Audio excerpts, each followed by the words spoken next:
The idea that identity is subjectively defined is utterly preposterous. And it's actually an anti-truth, because if you try to define your identity subjectively, you are a bloody tyrant. And you're going to be an unpopular one too. What? And you deserve it. Secondarily, we have this other weird insistence, and I don't know why we've become so demented that we also accept this, that your identity is subjectively defined. But nonetheless, the core element of your identity is some immutable group characteristic. And the Group characteristic. one we stress most is sexual attraction. Sexual attraction, is not identity or gender, which is what he's talking about. And I suppose the secondary one is something like race. It's so peculiar that your identity is subjectively defined. That's fascinating to me. But it's also boxed into this very narrow set of parameters, which is, well, the most important thing about you is to whom and to what degree are you sexually attracted? It just leaves me speechless. Well, it doesn't, but you get my... Okay. I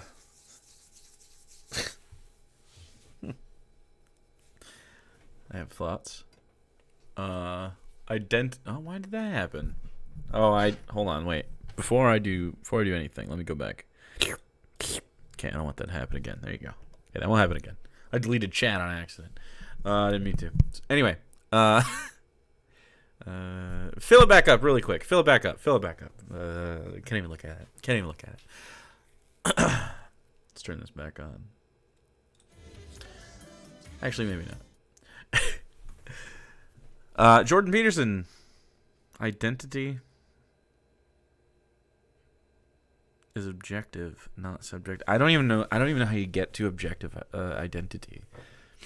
Like, what makes it objective? Like, that you have an identity is objective, not the identity, though. Like, I don't actually know what... I would be fascinated to know what he means by objective and subjective in this scenario. The concept doesn't even work if we have the same definition of what those words mean. I would assume he thinks... Okay, I would assume he has the same definition as the rest of us have, because obviously we have the same problem. So he thinks that...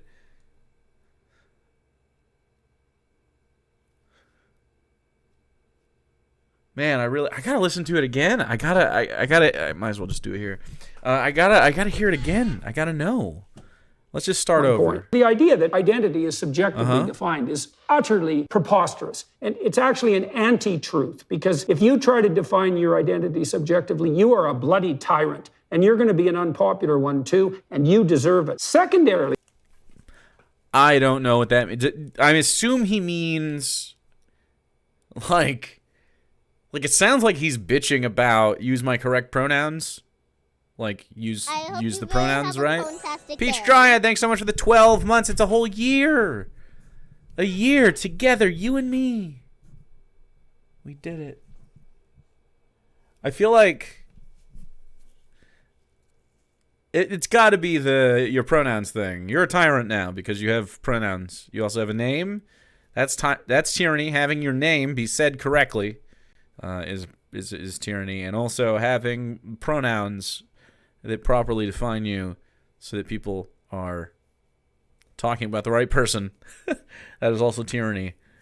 However, if I said Mrs. Jordan Peterson and genuinely was like, oh yeah, she's just I love her books, and then someone's like, no, actually he's a man, and I got very upset because my entire worldview is that Dr. Jordan Peterson, which can be a girl name, was a woman. Right? That was what I genuinely had that.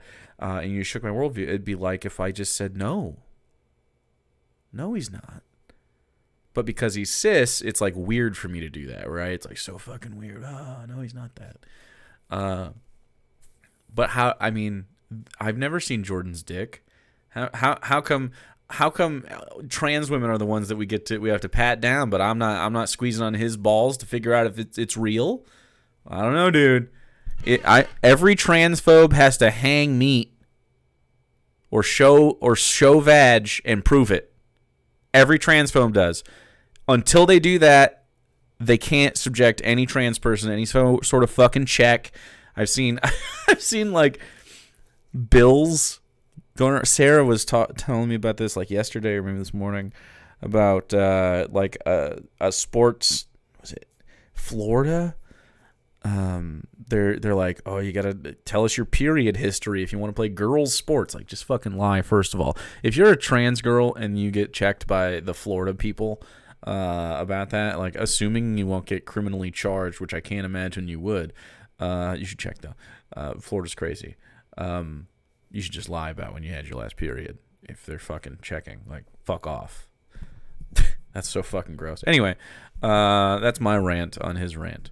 So secondarily, identity is objective, not subjective. Secondarily, we have this other weird insistence, and I don't know why we've become so demented that we also accept this, that your identity is subjectively defined. But nonetheless, the core element of your identity is some immutable group characteristic.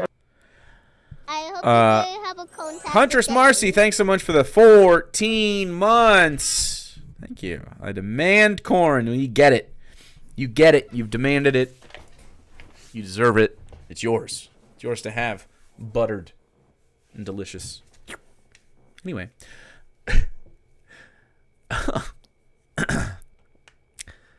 So, subjectively, let's say that sexuality, while it comprises part of your identity, is distinctly not identity. Like, the only reason it comprises part of your identity is because, like, that's how identity works. But, like, it doesn't, like, make the decision on your identity. Like, being gay isn't, like, the thing you are. You're also your name and the person, your interests, and your, all this stuff. That's what your identity is. And then your, we use a few words to describe who we are. Like, gender and identity are really complex terms. Like, no one can really, like, ooh, what is it? Obviously it's a very weird subjective thing. So, like, get deformed. Thanks for the prime. 34 months. Appreciate you. That's a lot of months. Chat, and suddenly you're starting to have a little momentum. Just saying. I also don't think he's about to say we stress sexuality the most. And the one we stress most is sexual attraction. I do not think we show sexual attraction as our number one identifier. I'm not done. Jordan Peterson says the secondary, but also, like, sort of the primary way that we identify ourselves. And I suppose the secondary one is something like race. Is like sexual orientation and race. Those are the two things that are most prime in our identity. I guess. Maybe not. I guess I really don't think I am a straight white man first. No, I just think I'm me first. I don't think anyone agrees with that. I don't think anyone identifies primarily with that. I think what Jordan Peterson is misinterpreting as primary identifiers of people's existence is people needing to speak loudly about those specific aspects of their lives because those specific aspects of their lives are where they face oppression and marginalization. And what he thinks is like, oh, that's all they talk about, is just all he hears because he doesn't have conversations with these people.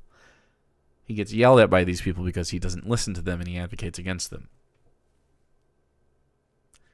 If Jordan Peterson wanted to hear about this, though, he would stop debating white guys and he would start having conversations with a panel of, let's say, dissenting leftist queer people.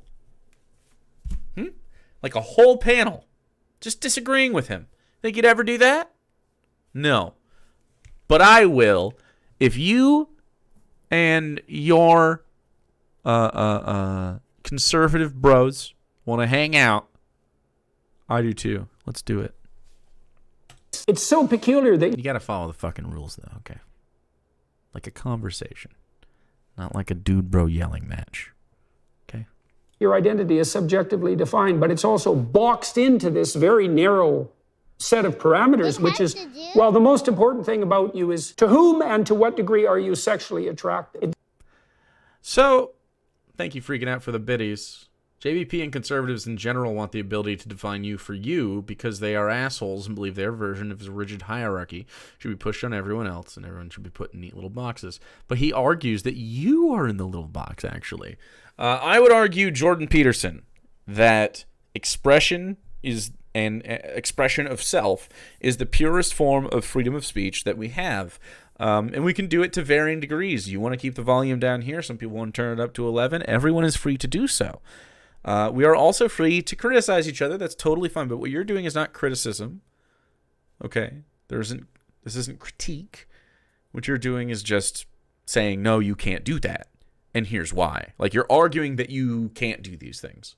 Okay? Which is not what you should be arguing. If you were truly for freedom of expression and freedom of speech, you would be arguing, this is why I distaste that particular style. And you could just sound like a boomer all the time because that's what the argument is, right? You would be like, I don't think the two of you should have sex together. And why is that, Jordan? Because you are gay, and I think that is weird. And then you just sound like a boomer instead of being like, well, the societal problem with homosexuals, or whatever you would say. You know, I guess I'm straw manning you a bit because I don't think you would say that homosexual coupling. I'm trying homosexual coupling or whatever. Like they're fucking penguins. You know, the standard homosexual mates for life. Actually, I think he'd prefer that. It just leaves me speechless. Well, it doesn't. Yeah, anyway. I don't think Jordan Peterson makes ever a lot of sense. Ever a lot of sense? Makes a lot of sense ever. He sure sounds like he might be a guy who could make sense from time to time. But he often fails in that department. I don't know why. I don't know what makes him do that stuff. They don't like it when we deviate from our boxes. I don't understand the conservative fixation on telling other people how they ought to live their lives. You could like recommend, hey, for safety, don't do heroin, right? Like, hey, don't do heroin. It's not safe. But also, like, you're free to do it. It's like, that's my take. I don't know how you don't have that take on anything. Like, I don't recommend fucking driving off a cliff, but you can. You can. It's your freedom. I do not recommend it. But I'm not going to have, like, some ethical argument about people should not drive off cliffs. It's like, yeah. Sometimes people do, though. And it's like, I guess I don't see who you want to fuck any different than driving off a cliff or ordering a sandwich or any other decision. Like, as long as you're not hurting somebody else in the process, I don't really give a fuck. Like, you can choose your own demise, you can choose your own sandwich, you can choose your own partners, assuming they consent, right? As long as you're not hurting somebody else.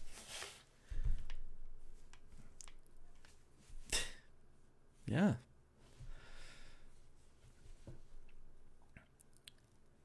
Yeah, Jake has done that. Yeah, Jake has read the book. Mm-hmm. He has this. I did a whole series on Jordan Peterson. He has this dumb brainworm that social interaction was once super easy, and he was robbed of that sexual interaction when people suddenly stopped being all straight and they stopped wearing dresses or pants as a shortcut to dismissing people. Yeah. I mean, yeah, he's. I don't know if it's specifically because like he feels spited by the society. I think he is the type of guy who really thinks other people ought to live like him, and he sold a book that sold well, and now he thinks he's a guy who ought to be giving more advice because the advice book sold well, right? And so he's like, yeah, that's why he wears the suit, so he's feeling himself a little bit. Like, everybody gets to have confidence, Jordan Peterson included, but you don't get to tell other people what to do with their life. Like, you can suggest people take courses of actions like I do all the time. I suggest if you're like, let's say you're a self-described awkward person, valid. You're validly awkward in a lot of different ways, in whatever ways that you describe. Some people have social hang-ups, some people have stuff, but like my prescription for that is like, it's like, I hope Jordan Peterson would agree. It's like, work on that. Right? It's like he would like the personal responsibility of it. What he doesn't like is my how to do that, right? Like some people might need therapy. Some people might just need to get over their bullshit. Some people have bullshit. I've been in that place. Sometimes you just got to get over your bullshit. You got to get over yourself. Some people are like that. It's true. Some people have to get over trauma. Some people have to communicate better. Some people never learned how. Some people have a fear of rejection and need to fucking kind of just deal with that too, because it's not a big deal. But like usually that might lie in trauma. Sometimes that just lies in lonely boy shit. And sometimes it's not trauma. It's just you being a lonely boy. Like don't get me wrong. I've felt fear of rejection in my life as a young man, but some people grow out of it, and not because like it's not a traumatic response necessarily. It's like a socialized response. Like you're embarrassed and you're worried people are gonna think stuff, but like you kind of can just figure it out anyway. Lots of prescriptions, but also like Jordan Peterson's advice always seems to scapegoat other people and not really. They pay lip service to like clean your room and like do stuff, but when you read the books, the Jordan Peterson books, it's always about like often women did a thing wrong and you are responsible for correcting like your specific stuff, but there's nothing to be done about the chaos, the dragons that exist in the world, and like sometimes they're just fucking dum-dums, you know what I mean?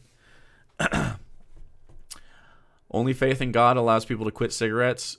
He did a discussion with Matt Dillahunty, friend of the show. Friend in real, well, not friend in real life. Like we're friendly in real life. We don't hang out, but I would hang out if you lived in the area. Been around him a couple times. Great guy. Anyway. He may have brought it up in other venues, but he did a debate with Matt Dillahunty, awesome atheist, and yeah, he said something like that. There was also talk of like mushrooms are proof of God stuff in there, which is just funny. You're awkward, yeah. You might have some stuff to get over. Everyone does. I've had, for sure. No atheist has ever quit smoking before. I mean, like, it's obviously a chemical addiction, right? In fact, mushrooms, I believe, were brought up by Matt as an example of things that help with cessation of smoking. And it's true. It's true. Willpower is a weird thing. Human brains are so fallible. We're not very smart people. Like, as a whole. Like, you ever look at a brain teaser and your brain's just fucking cracks in half like a fucking egg? Yeah, we're not reliable computing machines. I don't know why we put so much stock in. People take themselves so seriously. Like, obviously there's serious things to everything. Like, I'm serious sometimes. But, like, I mean, self-serious is such a different thing than taking something seriously. Like, I don't know, bro. We're only here for a little bit of time. I guess this is also an extension of the social awkwardness.